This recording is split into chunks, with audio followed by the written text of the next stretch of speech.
여기가 사당 15구역이에요. 8월 27일 날 신속통합계획으로 선정이 됐고 이제 한 달이 채 안 됐습니다. 오늘은 이 사당 15구역에 있는 재개발 물건을 보러 왔어요. 근데 요즘 대출이 안 되지 않아요?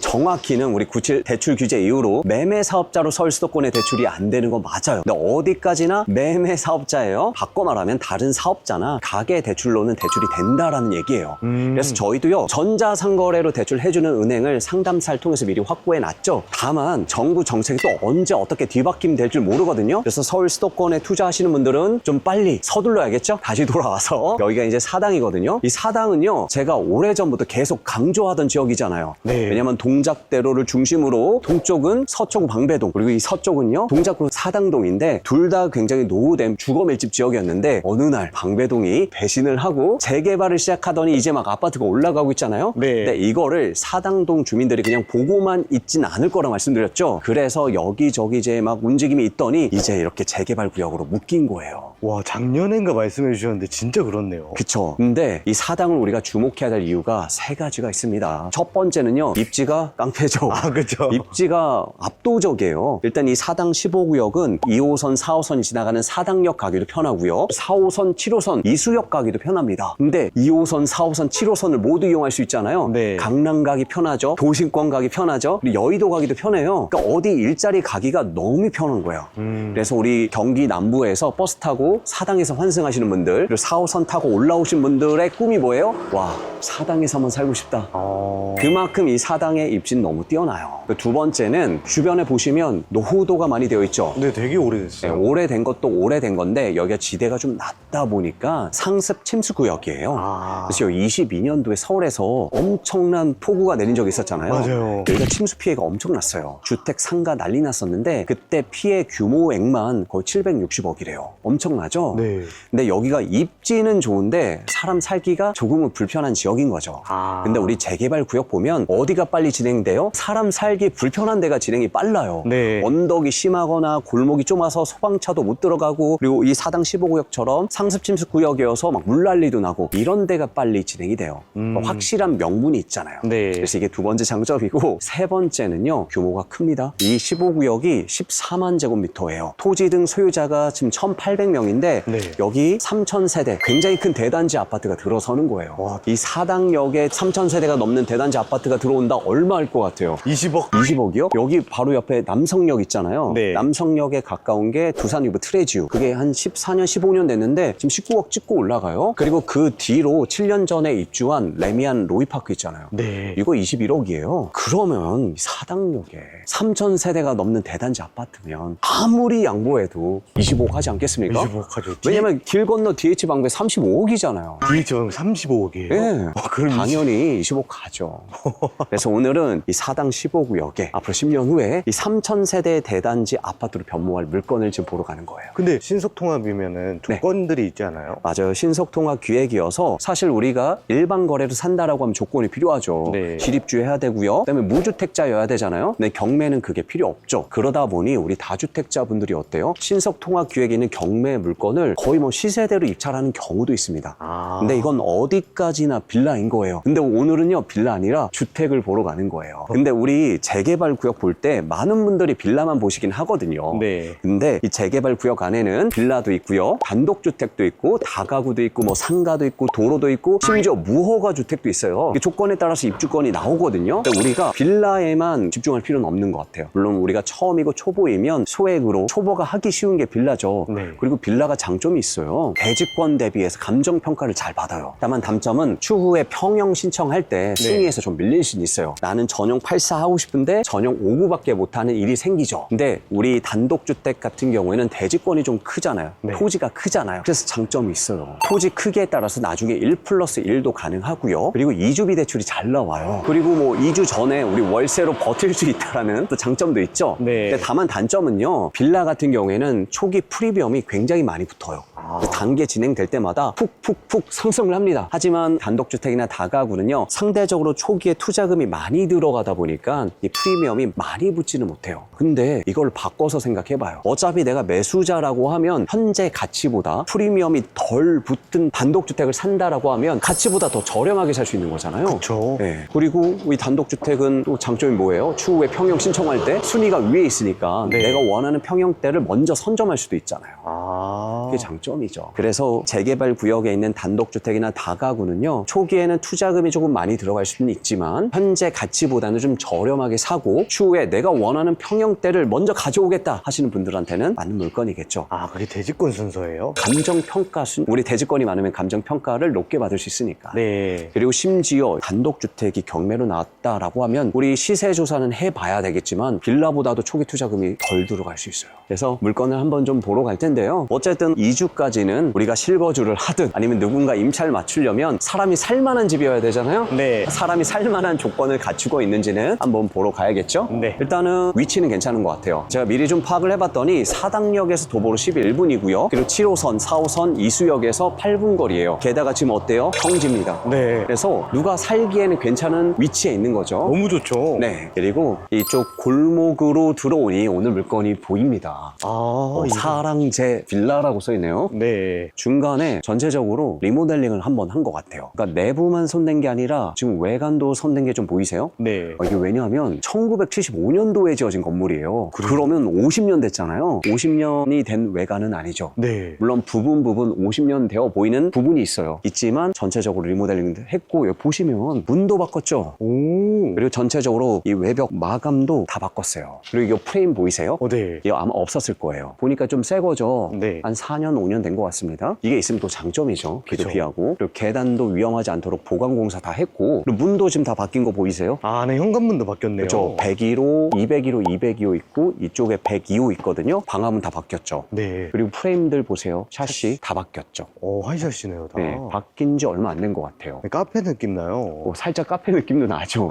그리고 여기 보세요. 도로 보시면 도로가 4m이긴 한데 이 건물이 3면이 도로를 접하고 있어요. 괜찮죠? 여기가 재개발 구역이 아니고 그냥 단독주택으로 있다 하더라도요. 가치가 있는 물건이에요. 원래 오늘 경매 물건도 이런 느낌이었을 것 같아요. 이런 친구 느낌이 났었을 텐데 네. 전체적으로 개조하고 바꾼 거죠. 위에 보시면 예전의 흔적이 좀 남아있어요. 그래서 만약에 개발한다라고 하면 여기까지 사서 사당 빌라 분양이 안 되겠습니까? 무조건 되죠. 되죠. 그리고 사당에 또 다가구 다중주택 어때요? 이런 평지역 수익률 엄청 나오죠. 다만 재개발 구역이기 때문에 권리 산정 기준일이 있죠. 네. 25년 7월 30일이에요. 그럼 그 이후에 허가받고 건물 올리면 어때요? 이거는 입주권이 안 나오죠. 네. 이 상태로만 갖고 있어도 충분할 것 같은데요. 이름이 사랑제라서 그런데 사랑에 빠질 것 같아요. 근데 주차가 약간 애매하긴 하네요. 주차가 좀 애매하죠. 네. 잘하면 2대는 할 수 있을 것 같고 근데 여기가 역세권이잖아요. 네. 차 없으신 분들도 충분히 수요가 맞춰질 것 같아요. 자, 우리 건물 경매 정보 보고요. 저 좀 살펴볼게요. 네. 오늘 물건은요. 서울 동작구 사당동에 위치한 단독주택이에요. 토지가 좀 아쉽긴 한데 26평. 빌라보다는 훨씬 더 넓죠. 건물 면적은 38평이에요. 감정가는 11억 1,333만 원에 나왔는데 현재 한 번 유찰됐습니다. 8억 9,066만 원에 경매 진행 중에 있습니다. 제가 목감기가 걸려서 목 상태가 고르지 못한 점 미리 좀 양해 좀 부탁드릴게요.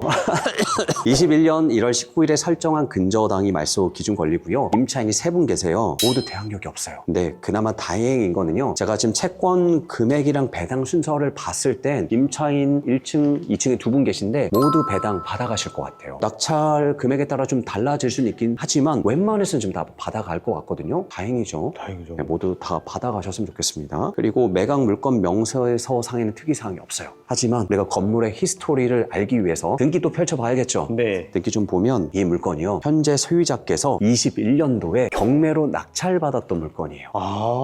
그래서 제가 경매 정보지를 확인을 해보니까 당시에 6억 9천에 낙찰받았어요. 오, 잘 받으셨네요. 근데 그 당시의 상태를 보면 이게 아니었어요. 사진 띄워주세요. 네. 보시면 완전히 달라요. 바로 뒤에 있었던 건물 있죠. 네. 그냥 저 상태였어요. 저 상태에 있는 건물을 6억 9천에 낙찰받아가지고 세입자를 맞추기 위해서 전체적으로 손을 한번 대신 거예요.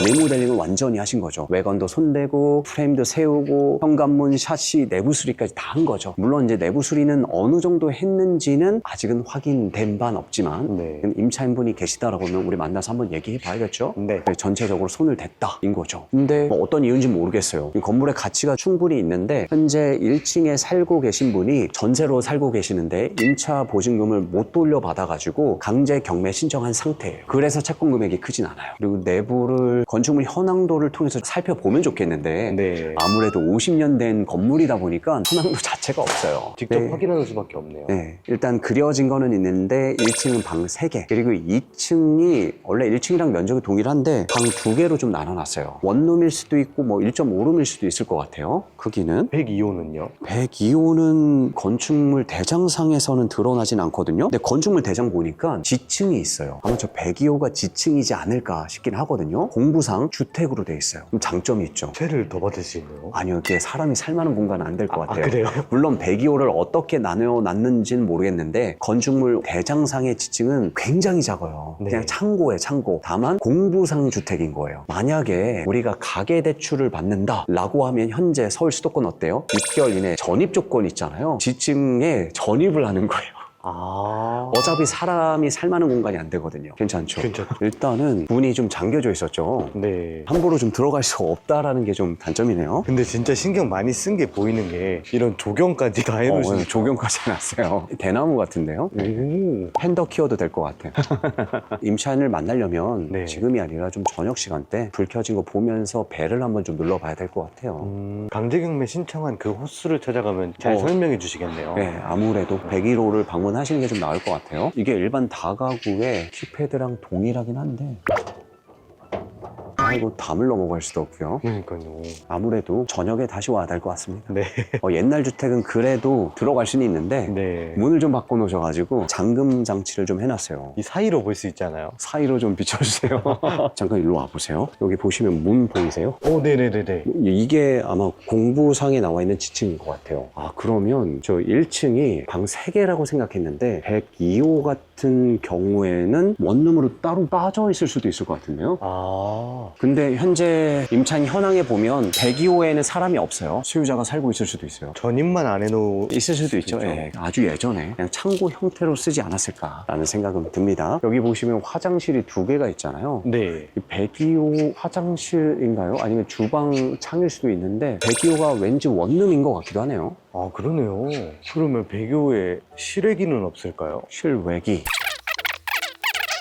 보시면 2층에 실외기가 있어가지고 네. 2층 건 줄 알았는데 그래서 지금 나오는 게 저 실외기로 연결이 돼요.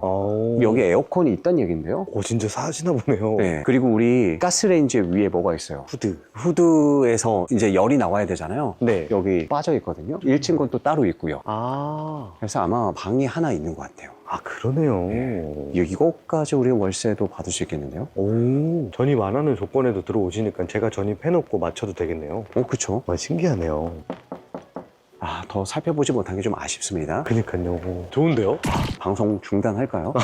갑자기 제가 입찰 해야겠다라는 생각이 드는데요. 어쨌든 우리 여기까지 왔으니까 네. 또 부동산 들려가지고 지금 어느 정도 시세인지 확인해 보시죠. 네. 지금 이제 막 선정이 됐잖아요. 호가가 장난 아닐 거예요. 아, 피 많이 붙었을 것 같아요. 그리고 이게 신속통합 계획이잖아요. 토지거래 허가구역으로 묶이는데 이게 9월 30일 날 묶이거든요. 그러면 지금 사람들이 어떻게든 좀 물건 살려고 달려들고 있을 거예요. 얼마 안 남았네요. 얼마 안 남았습니다. 빌라는 또 장난 아닐 거예요. 그 이후에는 다주택자분들은 뭐 여기 사고 싶어도 조건이 안 맞으면 살 수 없고 주임사 통해서 사야 되잖아요. 네. 물건이 없을 수도 있겠는데요. 가봅시다. 네.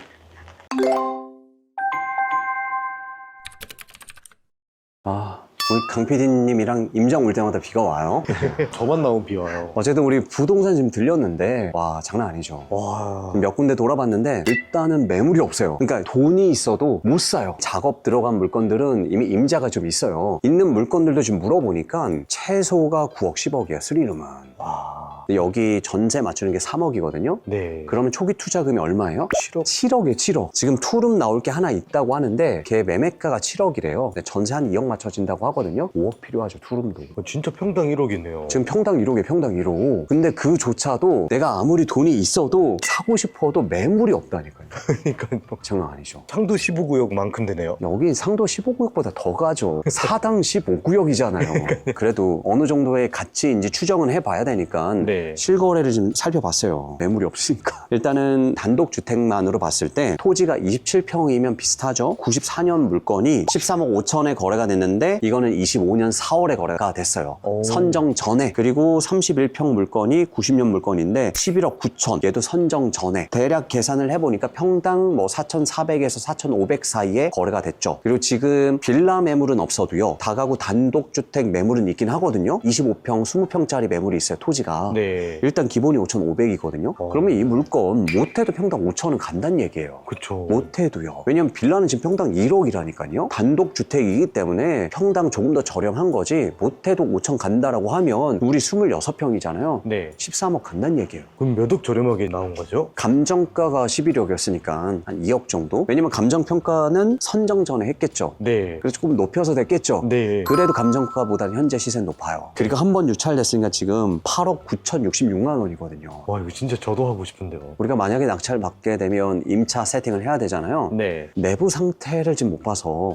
확정 짓긴 좀 어렵긴 하지만 사당의 대략적인 시세 그리고 지금 현재 임차인들의 보증금을 미루어 봤을 때 우리는 신탁 대출 받는다라고 하면 월세 세팅 해야겠죠? 네. 그러면 우리가 보증금은 1,000 이상 받긴 좀 어려워요. 1층 아마 3룸으로 추정이 되는데 1층은 1,000에 한 140 정도. 그리고 원룸 같은 경우는 1,000에 70은 받죠. 모두 합치면 3,000에 280 정도. 근데 이제 아까 우리 102호가 변수이긴 해요. 네. 이게 상태에 따라서 여기서 월세를 더 받을 수도 있는 거죠. 물론 어디까지나 추정이기 때문에 임차인을 만나든 해서 내부 구조 보고 정확하게 판단해야 됩니다. 그럼 우리가 얼마에 낙찰 받을까요? 그래도 한 10억? 어디까지나 가정이니까 너무 욕심을 부려서 9억에 낙찰 받는다라고 가정을 해볼게요. 오, 너무 좋은데요? 어디까지는 가정입니다. 근데 우리 사업자 대출 지금 나오거든요. 네. 그래도 80%는 나와요. 7억 2천 대출 받을 수 있잖아요. 그럼 초기 내투 자금은 1억 8천인 거죠. 근데 취등록세랑 이전 비용 있으니까 9억이 넘으면 일단 한 3,600 정도 될 거예요. 초기 투자금은 2억 1,600만 원이죠. 근데 우리 신탁 대출 받아서 방 3개만 우리가 월세 세팅을 한다 하더라도 아까 3천에 280만 원 세팅할 수 있잖아요. 네. 그럼 3천만 원 회수가 되죠. 그럼 내 총 투자금은 1억 8,600만 원. 오. 1억 8,600만 원을 묶이고 매월 월세가 280만 원 들어오기는 합니다만 우리가 7억 2천 대출 받았기 때문에 이자가 250 정도 나가죠. 그러면 순수하게 남는 거는 월에 한 30 정도. 근데 금리는 계속 떨어지잖아요. 그렇죠. 근데 그게 중요한 게 아니라 지금 우리 묶이는 돈을 생각해봐요. 아, 그러네. 우리 아까 빌라, 3룸 지금 나와 있는 매물 살려고 했을 때 투자금이 얼마 묶여요? 7억이요? 7억입니다. 투룸 아직 나와 있진 않은데 나올 예정일 물건도 5억이 필요해요. 와. 그런데 대지권이 아니죠. 토지를 26평인 이 물건을 내가 가지고 있는데 묶이는 돈이 1억 8천 정도밖에 안 되는 거예요. 물론 9억에 낙찰될지는 의문습니다. 가치에 따라서 조금 더 높게 낙찰될 가능성이 높아요. 이거는 철저하게 조사해보고 입찰가를 정하는 게 좋습니다. 어쨌든 빌라 대비해서는 지금 현재 상황 아무리 높게 낙찰되더라도요. 투자금은 덜 들어간다 인 거죠. 제가 할까요? 만약에 정책이나 이런 상황이 갑자기 바뀌어서 전자상거래도 대출이 안 나온다 라고 하면 가계대출 받아야 되잖아요. 네. 근데 가계대출 받아도 괜찮을 것 같아요. 반공제 한다 하더라도 가계대출 받으면 우리 보증금 그래도 5,500까지는 세팅할 수 있잖아요. 네. 그래도 묶이는 돈이 크진 않은 것 같아요. 계산해보면. 근데 물론 이제 가계대출 받으시는 분들은 이제 무주택자 분들만 현재 투자 가능하겠죠. 네. 안 그러면 주택 있으신 분들은 기존 주택 처분을 하셔야 되니까. 방법은 다양하네요. 할 수 있어요. 네. 네, 전혀 문제될 거 없습니다.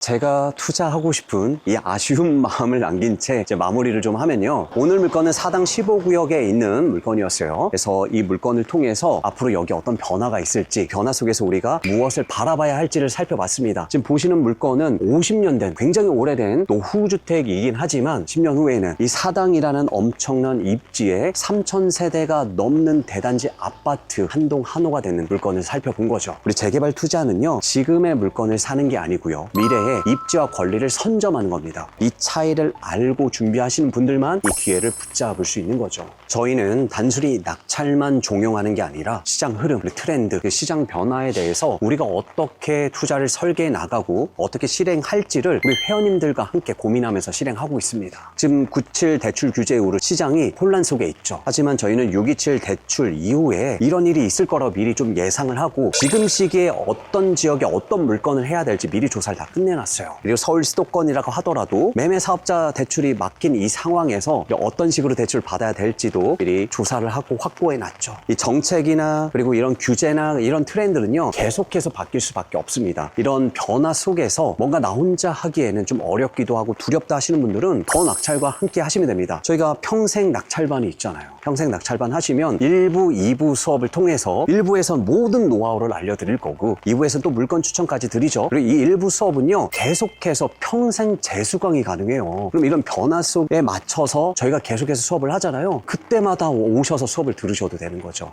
또 평생 멘토링 해드리잖아요. 그래서 결국 우리 회원님들이 잘 될 수 있도록 만들어 드릴 거예요. 근데 왜 평생 낙찰반이에요? 회원님들 평생 낙찰 받으셔야죠. 낙찰 받을 때마다 상담 받아도 돼요? 그럼요. 낙찰 받고 끝이 아니라 궁극적으로 우리 회원님들이 오늘 물건처럼 내가 보유함으로써 그 가치가 올라갈 수 있는 물건 받을 때까지 정말 제대로 된 부동산 자산을 갖출 때까지 같이 가야죠. 잘 되셔야죠. 아무튼 오늘 비가 오는 중에도요 고생하셨고요. 네. 들어가 보시죠. 갑자기 제가 입찰해야겠다라는